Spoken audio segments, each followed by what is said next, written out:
누가는 안디옥 교회에 대한 이야기를 하는 과정에서 12장에 야고보가 순교하는 이야기, 또 베드로가 옥에 갇혔다가 그 옥에서 풀려나는 이야기를 기록해주고 있습니다. 여러분 11장 마지막에 어떤 사건이 기록되어 있었죠? 안디옥 교회는 구제 헌금을 예루살렘 교회에 전달하기 위해서 바울과 바나바의 편에 그 구제 헌금을 예루살렘으로 보냈습니다. 바로 그 시점에, 바로 그때에 예루살렘에서 어떤 일이 일어나고 있었는지를 누가가 지금 기록해 주고 있는데, 본문 1절과 2절을 보면 헤롯이 등장해서 사도 요한의 형제 야고보를 칼로 목베어 죽이는 그런 사건이 일어났습니다. 여기서 야고보 사도, 저희들이 알고 있는 성경에도 야고보란 이름이 여럿 나오는데요. 이 야고보, 세베대의 아들 요한과 야고보 할 때 그 야고보입니다. 요한복음을 기록한 사도 요한의 형제였죠. 본문에 보면 헤롯이 등장해요. 근데 여러분, 성경에 헤롯이라고 하는 이름으로 여러 사람이 등장하기 때문에 이 헤롯이 누군가 하는 것도 좀 생각해 보아야 할 필요가 있습니다. 일단 우리가 잘 아는 성경에 가장 먼저 등장하는 헤롯은 헤롯 대왕입니다.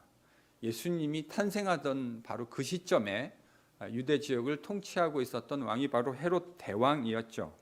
바로 그 헤롯 대왕의 손자가 오늘 본문에 등장하는 헤롯입니다. 또 예수님과 세례 요한을 죽이는데 관련되었던 헤롯은 헤롯 안티파스라고 하는 사람입니다. 헤롯 안티파스와 본문에 등장하는 헤롯의 관계, 오늘 본문에 등장하는 헤롯은 이 헤롯 안티파스의 조카입니다. 이제 오늘 본문에 등장하는 이 헤롯은 역사가들에게는 헤롯 아그리파 1세라고 하는 이름으로 불립니다. 여러분, 이 헤롯 아그리파 1세는 주전 7년, 그러니까 예수님이 탄생하시기 직전이었던 것 같은데, 자신의 아버지 아리스토블루스가 정치적인 반대파에 의해서 처형당하게 되어질 때 그의 나이 고작 4살이었습니다. 그는 어려서부터 로마로 가서 성장하게 되어지는데, 그 로마에서 나중에 후에 로마의 황제가 되는 가이우스와 클라우디우스라고 하는 사람과 인맥을 만들게 되죠.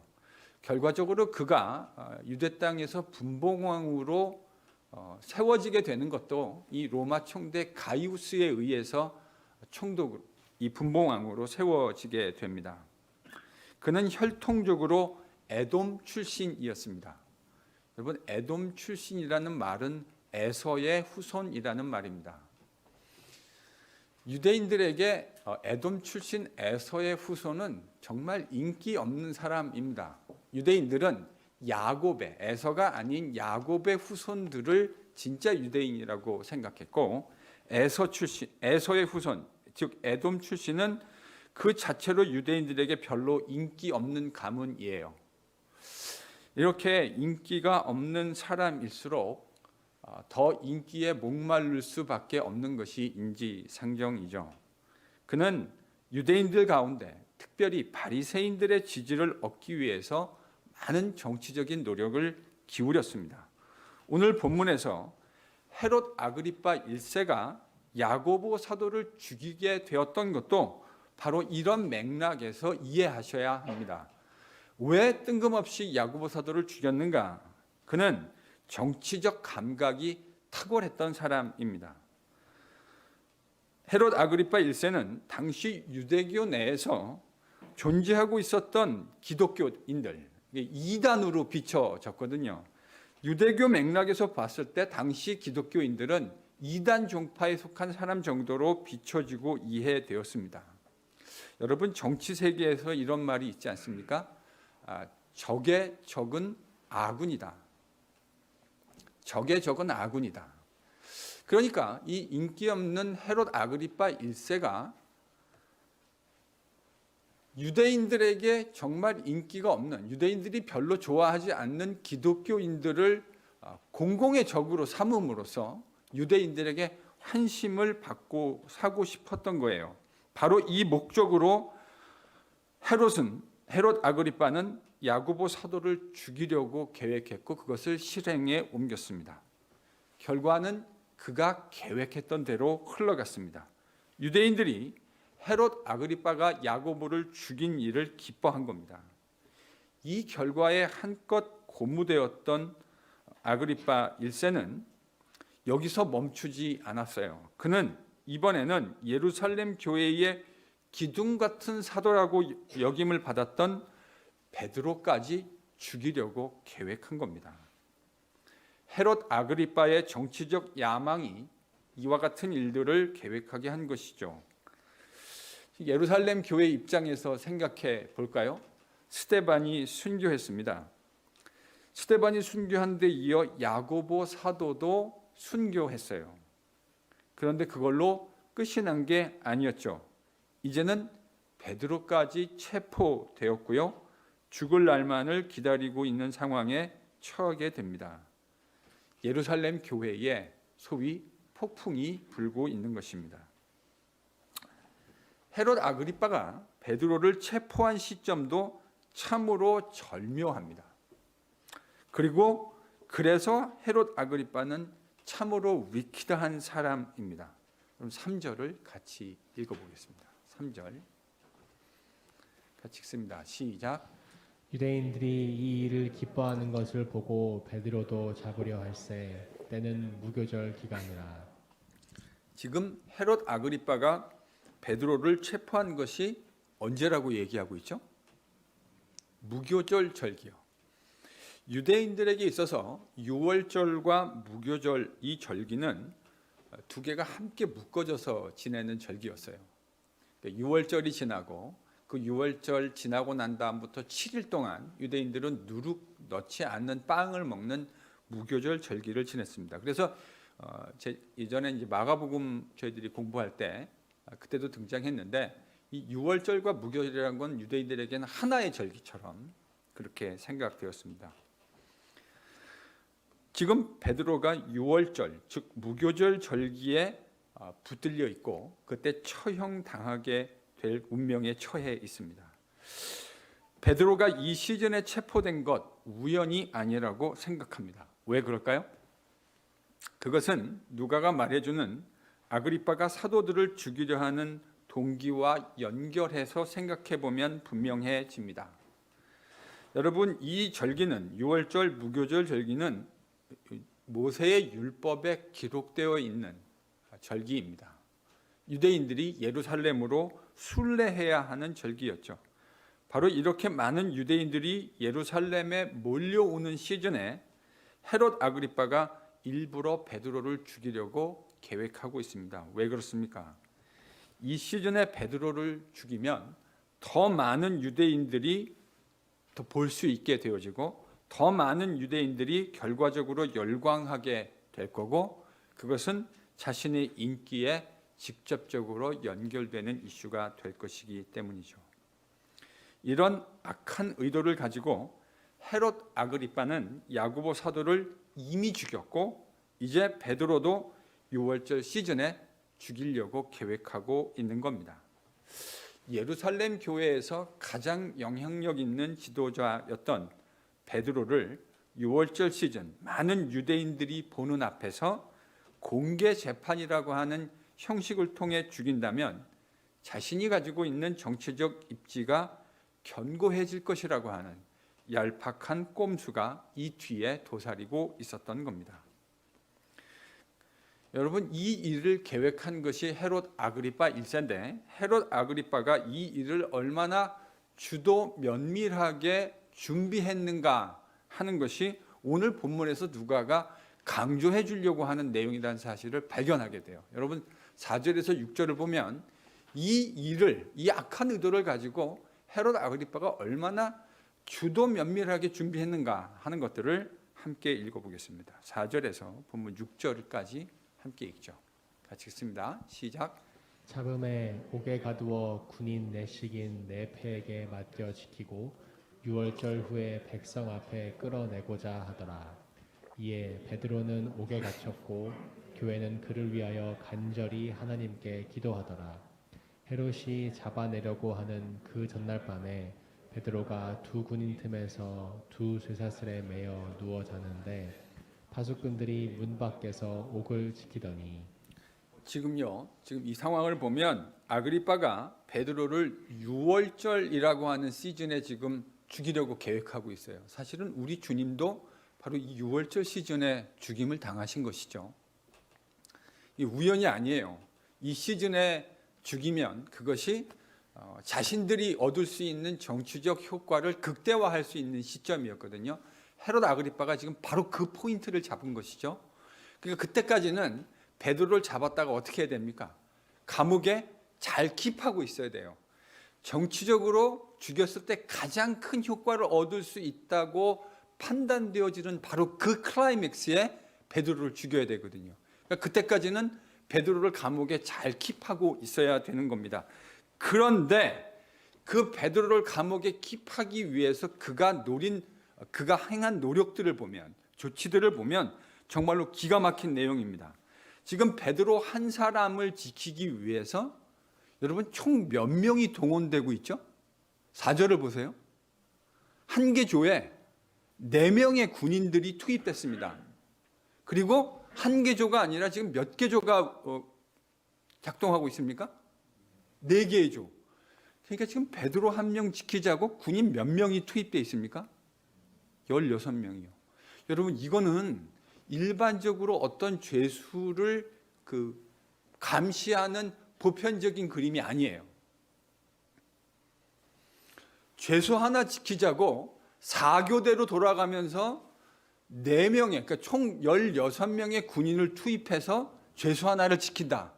이건 일반적인 죄수를 지키는 모습이 아니라고 하는 것을 이야기해 주는 거죠. 그 정도가 아니에요. 6절을 보면 이 감시가 얼마나 타이트한 감시였는가 하는 것을 또 다른 모습으로 기록해 주고 있는데, 여러분 지금 내일이면 베드로 목이 달아날 판이잖아요. 이미 야고보 사도는 죽었다라는 걸 다 알고 있어요. 베드로도 알고 있죠. 내일이면 유월절, 이전에 예수님이 유월절 어린 양으로 죽임당하지 않으셨습니까? 이 모든 스토리를 너무 잘 알고 있는 베드로 입장에서 내일이면 자기도 죽임당할 그런 위기에 처해 있습니다.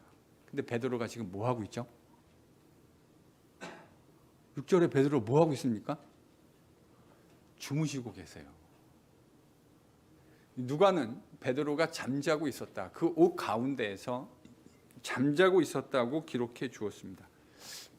그런데요, 이제 흥미로운 부분은 이 부분이에요. 베드로가 그냥 자고 있었던 것이 아니고 두 군인의 틈 사이에서 자고 있었다. 몸은 손은 사슬에 묶여 있는 채. 여러분 이 그림이 어떤 그림이냐면요, 이렇게 생각하셔야 돼요. 지금 한 개조가 이 베드로를 감시하고 있습니다. 한 개조에 4명이었죠. 그러니까 두 사람은 옥문 바깥에서 베드로가 도망가지 못하도록 감시하고 있는 것이고요. 두 사람은 옥 안에서 베드로 옆에 붙어 있는 겁니다.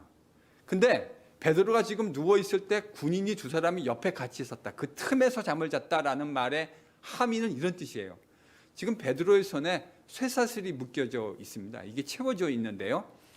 이 쇠사슬의 반대편은 다른 군인의 손 혹은 발에 연결되어 있는 거죠. 그러니까 그림이 이런 그림이에요.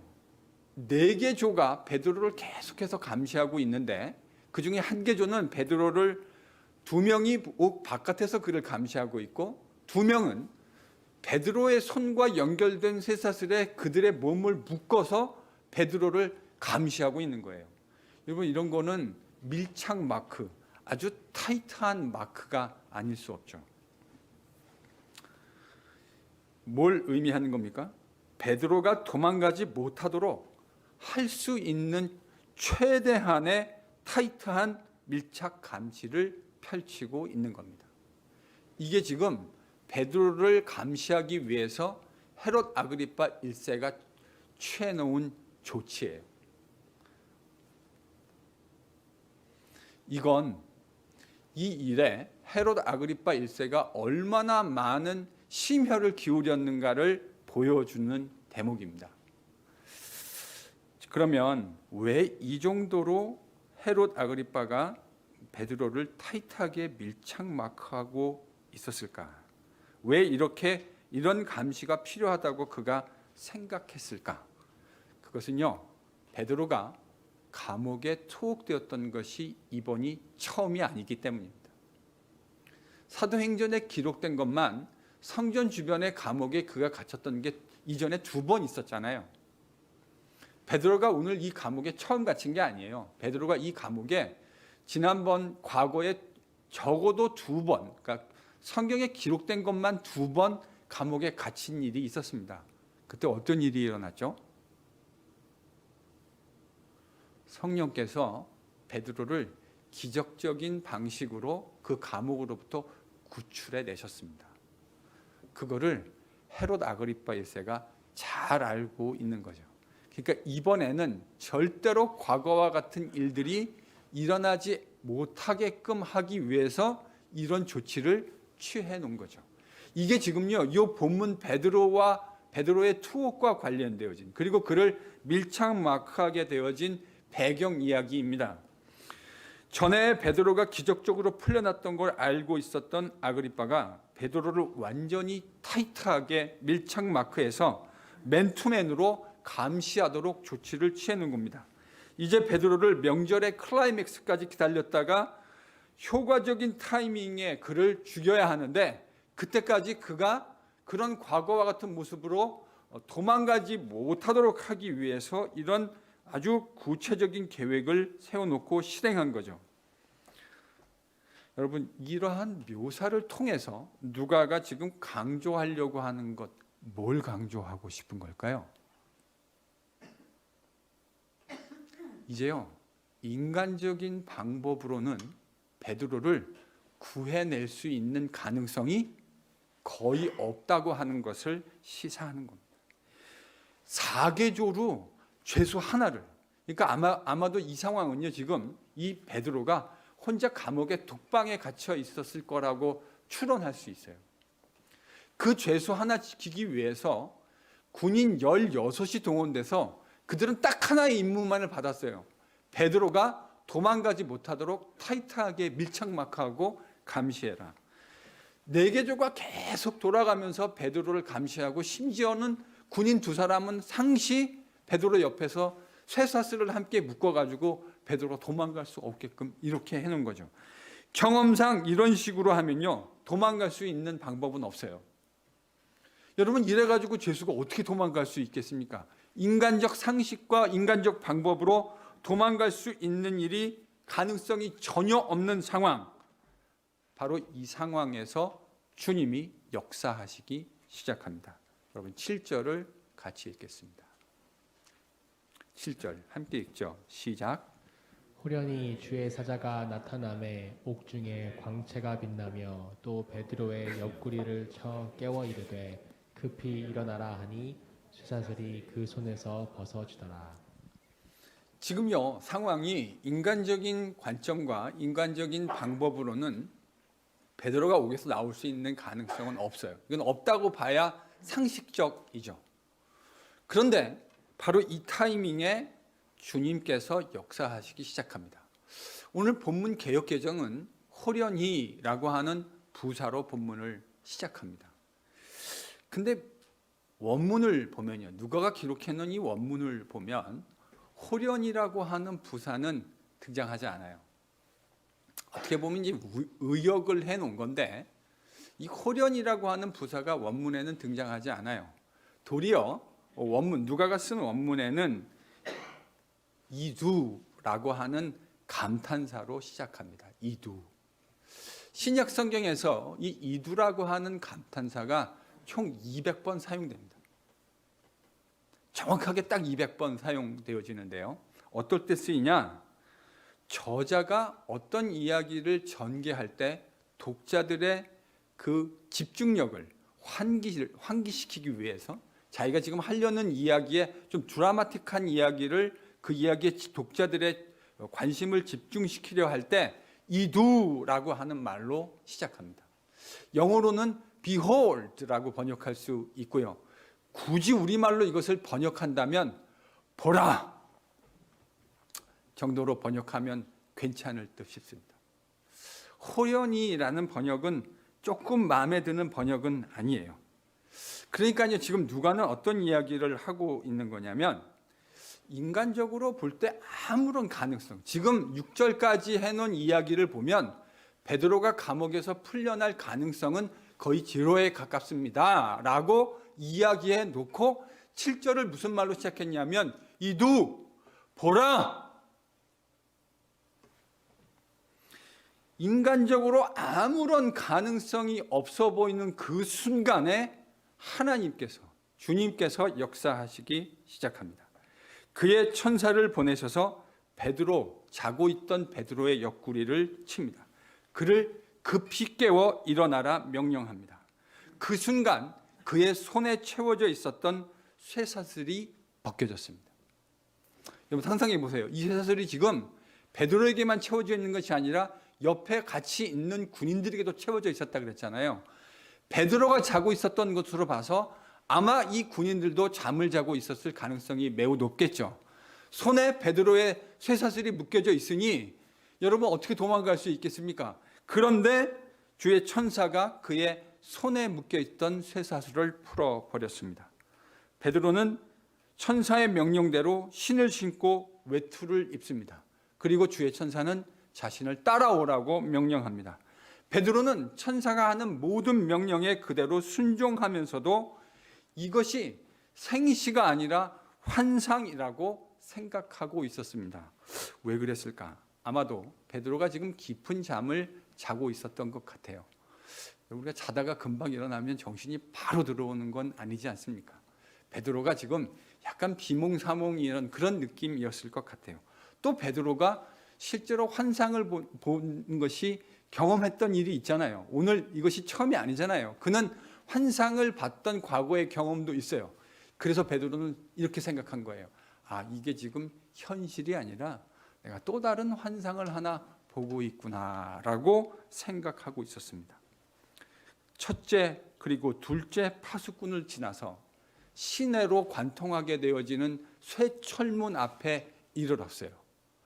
그때 그 쇠철문이 저절로 열리게 되었고 주의 천사가 베드로를 바로 그 시점에 떠나게 됩니다. 그제서야 베드로는 제정신이 들었습니다.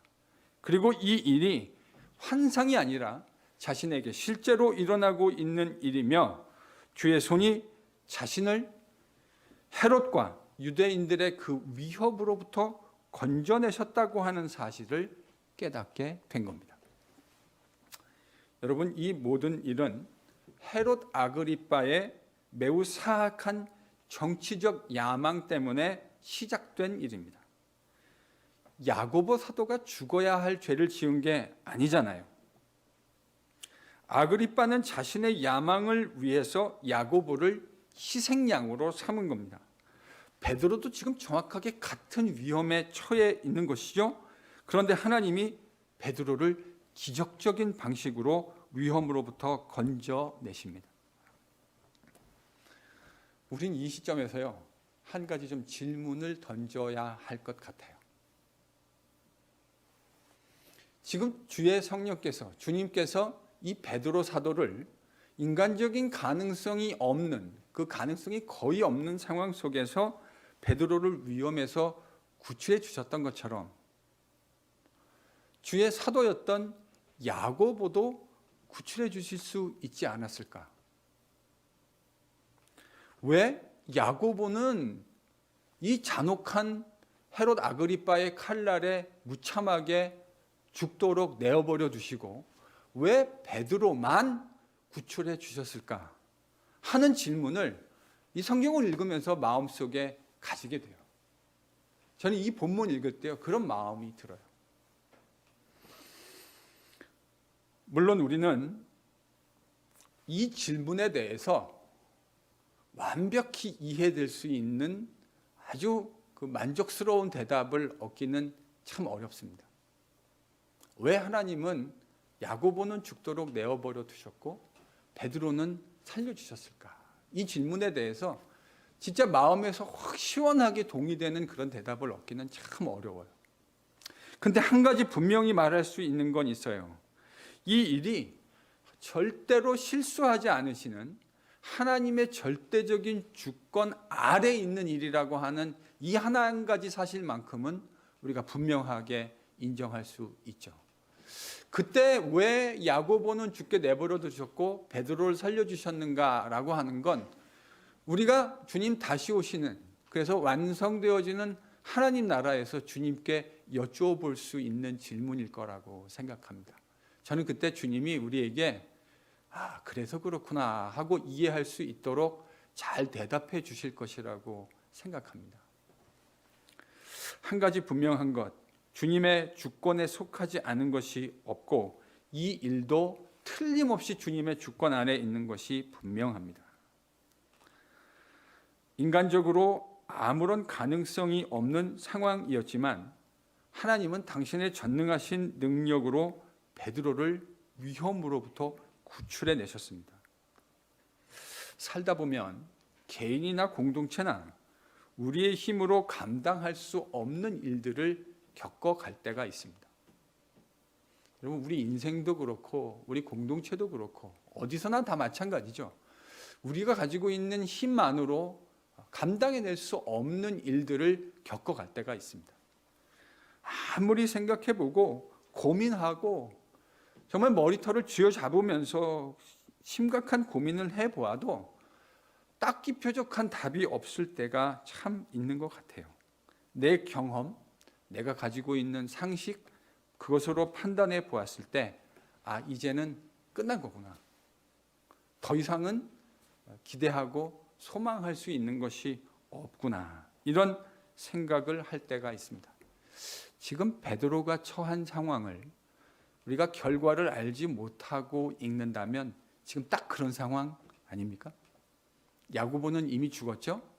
이제 이 하룻밤만 지나고 나면 베드로도 야고보와 똑같은 동기에 의해서 똑같은 방식으로 헤롯 아그리빠에 의해서 죽임을 당하게 될 겁니다. 여러분, 바로 이런 상황, 바로 그런 상황에서 우리가 기억해야 할 것이 있습니다. Behold, 이두. 바로 그런 상황에서 기억해야 하는 것이 이두의 하나님입니다. 우리가 상상할 수 없는 일을 행하시는 주님을 기억해야 합니다. 여러분, 생각해 보십시오. 과거 출애굽 당시 이스라엘 백성들이 홍해 앞에 서 있던 장면을 한번 그려보시죠. 200만이 넘는 이스라엘의 많은 사람들이 홍해 바다 앞에 서 있습니다. 양옆은 산들이 있고요. 뒤에서는 지금 바로의 이집트 군대가 맹렬하게 그들을 죽이겠다고 추격해 오고 있습니다. 사방 어디를 둘러보아도 그들이 이 위험으로부터 벗어날 수 있는 가능성은 없습니다. 바로의 정예 부대가 이스라엘 백성들을 잡아서 그들을 죽이겠다고 달려오고 있는 거예요. 우리는 그 스토리의 결말을 알고 있기 때문에 긴장감 없이 이 스토리를 보고 들을 수 있지만, 여러분, 그 막상 홍해 앞바다 앞에 서 있었던 이스라엘 백성의 심정으로 이 사건을 경험한다면 이 상황은 아무것도 기대할 수 없는 절체절명의 위기순간 아닙니까? 아니, 누가 홍해 바다를 갈라서 그 바닷길로 그의 백성을 인도해 내시는 하나님을 상상이라도 할 수 있었을까요? 인간적으로 아무것도 기대할 수 없다고 생각하는 바로 그 순간에 우리가 기대해야 하는 것, 이두. 우리가 상상할 수 없는 일을 행하시는 여호와 하나님을 기대해야 합니다. 누가는 바로 그런 의미로 7절의 시작을 이두라는 말로 시작한 거예요. 생각할 적마다 우리의 마음을 옥죄오고 답답하게 만드는 일들이 있습니다. 우리의 삶에도 그렇고 공동체에도 그렇고 아무리 생각해 보아도 인간적 경험 가지고는 더는 소망할 수 없다고 생각하고 더는 가능성을 기대할 수 없다고 생각하는 일들이 우리의 삶 가운데 다가올 때가 있습니다. 바로 그때 우리가 기억해야 하는 것이 이두의 하나님입니다. 바로 그때 우리가 진짜 기대해야 하는 것, 아무 소망도 가질 수 없다고 생각할 때 우리 가운데 역사하시는 이두의 하나님을 기억해야 한다는 말입니다. 당신의 교회를 위해서 베드로를 기적적인 방식으로 구출해내시는 그 전능하신 하나님, 그 하나님이 우리가 주목해야 할 하나님입니다. 정신을 차린 베드로, 가만히 지금 자기가 환상을 보고 있다고 생각했는데 정신을 번쩍 차리고 보니까 이미 모든 간수들의 눈을 다 피해서 성문을 통과하는 쇠문까지도 다 열려서 자기가 그걸 나올 수 있게 되어진 거죠. 정신 차리고 보니까 바로 마가 요한이라 불리는 제자가 있었는데 그의 어머니 마리아의 집으로 베드로가 직행합니다. 여러분, 이게 뭐를 시사하는 거죠? 베드로가요, 지금 정신을 차리고 이제 누군가의 집으로 가야 되잖아요. 자기 집으로 가든지 누군가의 집으로 가야 되는데 가장 먼저 생각난 게, 지금 야고보 사도는 이미 못 베어 죽임을 당했고 자기도 똑같은 운명에 처했다고 베드로도 알고 있고 예루살렘 교회 성도들도 알고 있잖아요. 그러니까 여러분, 베드로가 예루살렘 교회에 말하자면 비유컨대 담임 목사인데 지금 담임 목사 목이 날아갈 상황이 된 건데 성도들이 집에서 편히 누워 자고 있을 거라고 베드로가 생각하지 않았죠. 베드로는 성도들이 누구의 집에 있을 거라고 생각하고 있었습니까? 마리아 집에요. 여러분, 이건 뭐를 의미하냐면 사도행전 4장에 예루살렘 교회 교인들은 날마다 함께 모여서 떡을 떼고 교제하고 기도하는 일을 반복적으로 행했습니다. 그 일에 당연히 예루살렘 교회 담임 목사였던 베드로가 핵심적인 세력이었다는 건 말할 것도 없겠죠. 베드로는 생각한 거예요. 지금 성도들이 어디서 모여서 기도하고 있을까?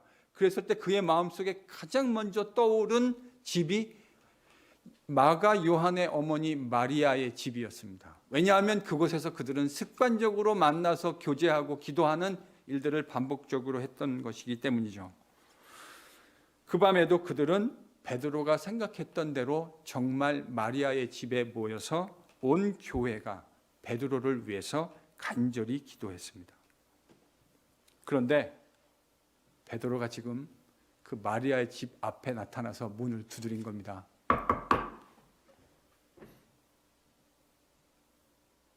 아마도 그 집안에서 일하고 있는 어린 여종이었던 것으로 추정할 수 있는, 혹은 뭐 그 집의 어린 딸로도 생각할 수 있는 로데라고 하는 이름을 가진 여자아이가 그 인기척을 듣고 문 앞에 갔습니다. 베드로가 누가 온 것을 보고 나 베드로다 라고 얘기했겠죠. 여러분, 이 목소리를 듣고 나서 이 로데라고 하는 여자아이가 보낸 반응을 보면 이 여자아이가 얼마나 익사이팅 했는지를 추측할 수 있습니다. 왜 그렇습니까? 지금 베드로가 왔잖아요. 그러면 뭐 해줘야 되는 거죠? 문 열어줘야 되는 거죠. 근데 이 아이가 지금 어떻게 했다고요? 문 열어주는 것도 잊어먹고요. 너무 익사이팅한 나머지 지금 그 안에 있는 성도들이 왜 모여 있는지 여자아이가 너무 잘 알고 있는 거죠.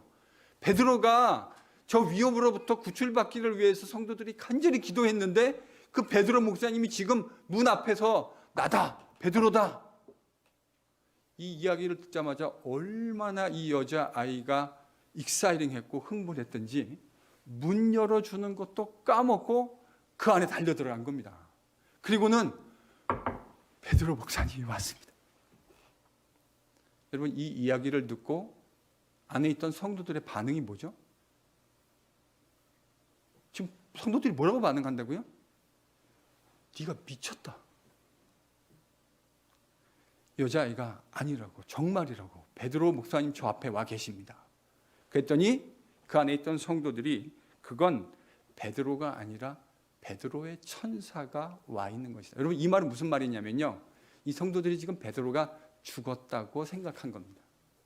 이게 맞다 틀리다라는 걸 지금 제가 말하고 싶지 않아요. 유대인들은 어떤 생각을 하고 있었냐면, 어떤 사람이 하나님 앞에, 제가 있잖아요. 그러면 저를 대변해서 하나님 앞에 제 이야기를 해주는 천사가 하나님 앞에 있었다. 이게 당시 예수님 당시 유대인들이 가지고 있었던 천사관이에요. 그러니까 지금 이 제자들이 이 말을 했다는 건 그들이 마음속에 베드로 사도가 벌써 목배임 당하 죽었구나라고 생각했다는 겁니다. 네가 본 건 베드로가 아니라 베드로의 천사를 본 거다. 그런 의미로 이렇게 말한 것이죠. 여러분, 이 장면을 한번 상상해 보십시오. 저는 이 장면이 참으로 아이러니컬하면서도 매우 코믹하다라고 하는 생각을 합니다.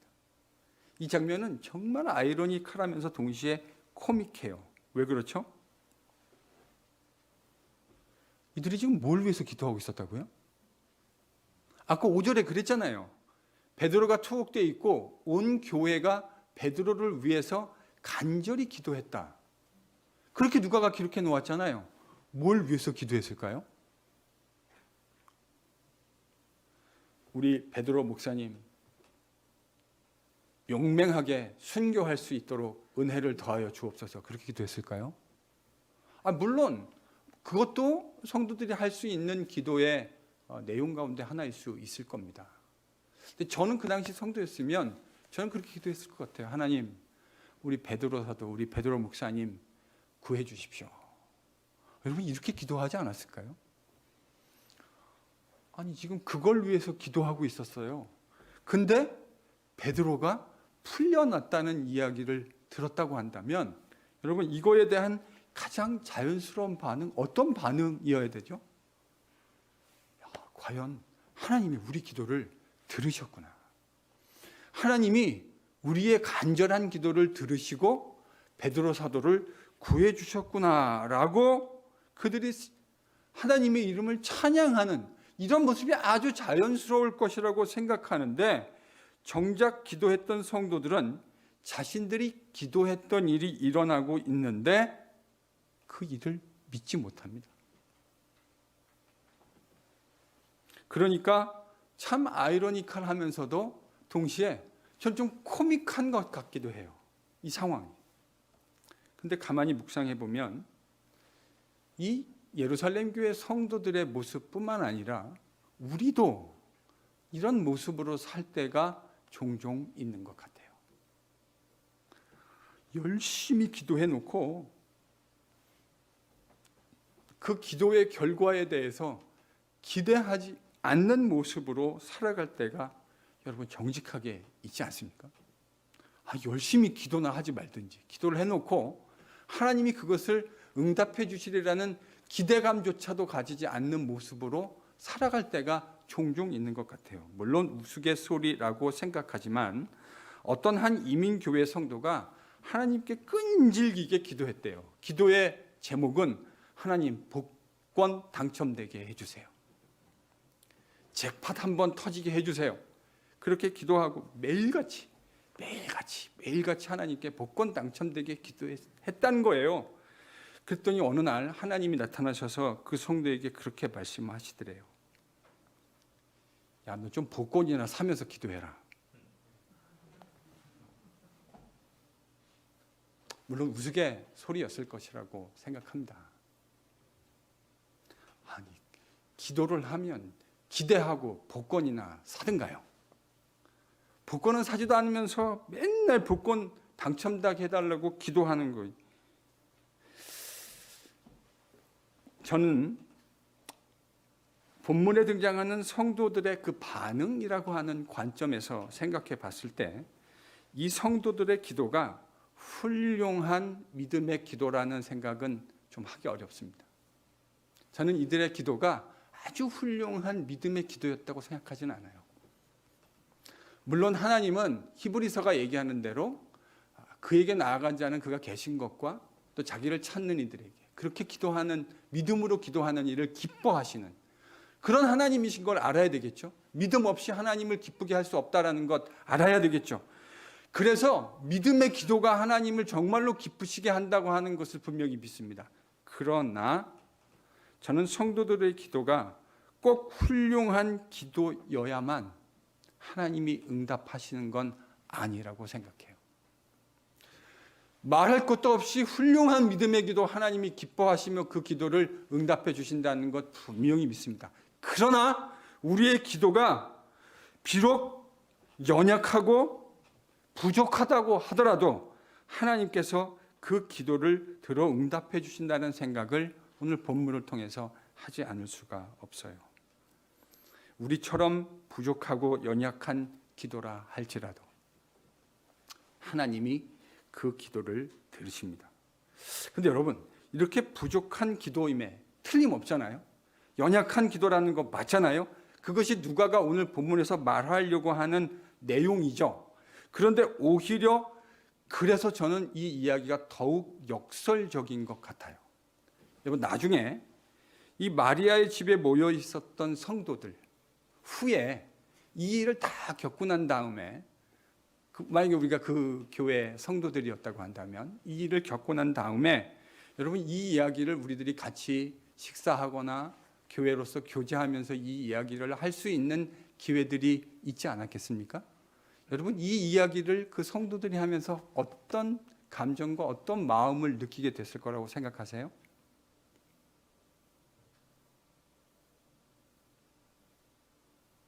저는 그들이 적지 않은 믿음의 용기를 얻게 되었을 것이라고 생각합니다. 하나님이 훌륭한 믿음의 기도만을 들어서 응답해 주시는 것이 아니라 그때 우리같이 그렇게 연약하고 부족한 기도였음에도 불구하고 우리의 기도를 들어서 하나님이 역사하셨구나라고 하는 그 사실 앞에서 겸손하면서도 믿음의 큰 용기를 얻게 되었을 것이라고 생각합니다. 누가는 지금 베드로가 처해 있는 이 기막힌 상황을 아주 자세하게 묘사해 주었어요. 그가 얼마만큼 타이트하게 밀착 마크되면서 감시되고 있는가. 인간적 경험과 방법으로 이 옥에서 풀려날 수 있는 가능성이 하나도 없어요. 그런데 그 직전에 누가는 온 백성들이 이스라엘 교회 성도들이 온 교회가 베드로를 위해서 간절히 기도했다는 사실을 이야기해 줬고 7절에 그 기도를 들으시고 비록 연약했지만 그들의 기도를 들으시고 여호와 하나님께서 어떤 일을 행하셨는지를 우리에게 이렇게 기록해 주었습니다. 이게 누가가 우리에게 말해주고 싶은 내용이에요. 아무것도 기대할 수 없는 그런 절박한 상황 속에서 심지어는 그 기도마저도 하나님이 받으실 만한 그런 아름다운 믿음의 기도가 아니었음에도 불구하고 하나님은 그 백성들의 탄식 소리마저도 연약한 탄식 소리마저도 들으시고 주의 몸된 교회를 위해서 하나님이 사용하시는 베드로를 사명을 위해서 구출해 주시는 놀라운 역사를 수행하셨다. 여러분 이게 지금 누가가 우리에게 기록해 주고 싶은 내용입니다.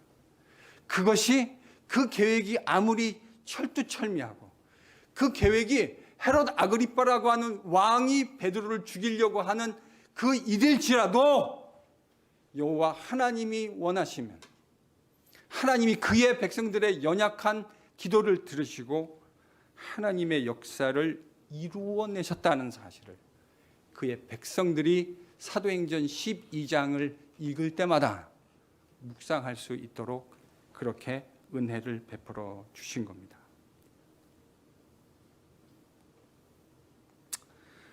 여러분, 이 본문을 묵상하면서 저는 이런 생각이 들어요. 참 그들뿐만 아니라 우리의 기도도 참으로 부족하기 짝이 없는 기도일 때가 많습니다.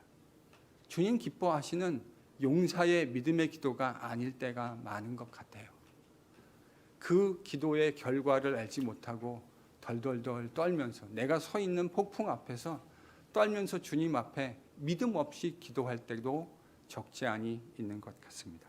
그러나 하나님은 그 백성들의 연약한 부족한 기도마저도 도구로 사용하셔서 얼마든지 일하실 수 있는 전능하신 하나님이시라는 사실을 기억할 수 있기를 바랍니다. 2022년 벌써 한 달이 지나갔네요. 우리가 살아가면서 개인으로 또 공동체로 만나게 되는 수많은 어려움들이 있을 겁니다. 과거에도 있었고 앞으로도 있을 거예요. 그런데 그 모든 폭풍 앞에서 우리의 경험을 초월해서 역사하시는 하나님을 기대할 수 있는 우리 모두가 될 수 있기를 축원합니다. 비록 상황이 우리의 경험으로 봤을 때 도무지 기대할 수 없는 상황이라 할지라도 7절을 시작하는 본문의 첫 단어가 뭐라고요? 이두 보라. 그 상황 속에서 역사하시는, 당신의 몸된 교회를 위해서 역사하시는 그 하나님을 기대할 수 있는 하나님의 백성들이 될 수 있기를 축원합니다. 이 모든 하나님의 역사가 비록 연약할지라도, 비록 부족할지라도 당신의 백성들의 기도를 통해 이루어졌다고 하는 사실 앞에서 다시 겸허하게 개인 골방 기도의 자리로 또 공동체의 기도의 자리로 나아갈 수 있는 NGPC 모든 성도들이 될 수 있기를 예수님의 이름으로 축원합니다.